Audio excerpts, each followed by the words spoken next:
The motor scooter, as we know it, hit the streets just after World War II. Europe was rebuilding its devastated infrastructure, and the scooter offered affordable transportation at this critical time. So, in a small way, it helped put the post-war economy on the road to recovery.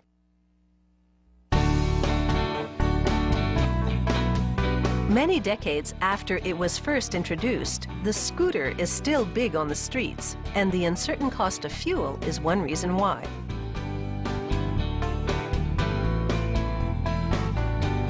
Production begins with the step-through chassis. It's often built on a tubular frame, but at this factory, they have a unique approach. Robots join 3 pieces of molded steel together by executing hundreds of precision welds. This transforms the 3 molded pieces into one solid chassis. After rust-proofing and priming, the chassis gets a paint job and a clear protective veneer. They cure the finish by baking it on. Then they polish away any imperfections. The chassis moves down the line where a technician installs its radiator system. The next assembler clamps the radiator's wiring and hoses to the vehicle framework. Some plastic edging helps define the lines of the scooter. This model receives a 4-stroke 150cc engine, which will make this scooter a bit more peppy than some. It also has an automatic transmission.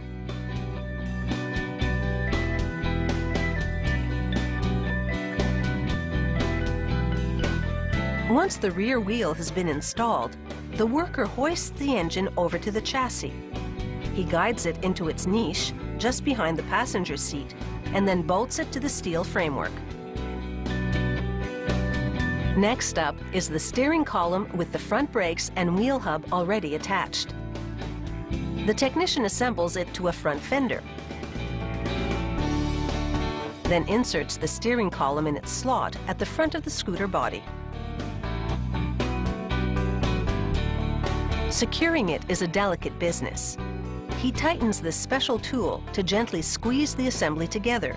This technique prevents damage to the components. The handlebar is loosely screwed into place for now, but will be properly tightened down later.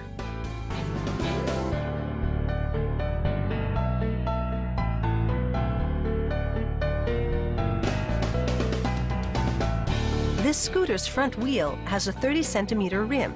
That's quite a bit bigger than those on early scooters. The bigger wheels add stability and allow this scooter to reach a higher speed than its forerunners. To illuminate the road ahead, this two-wheeler will need a headlight, of course. It mounts onto the handlebar.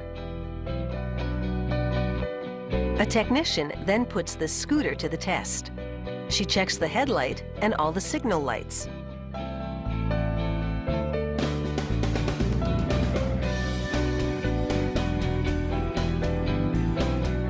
She engages the motor and throttles up to check both wheels and the speed gauges. Once it gets the okay, a worker installs the cover on the horn and then accessorizes the scooter with pieces of trim. And now they install the scooter's saddle on a hinge over a storage compartment. Another buff and polish makes this machine gleam. The worker then installs pop-out footrests for the passenger. After one last shine, it's over to the quality inspector. That's the lady in yellow. She scrutinizes the vehicle from all angles. And when she gives it the green light, this scooter is ready to merge with traffic. Life on the street can be tough, but this design has had a lot of road testing over the years, and that's what makes the motor scooter a classic.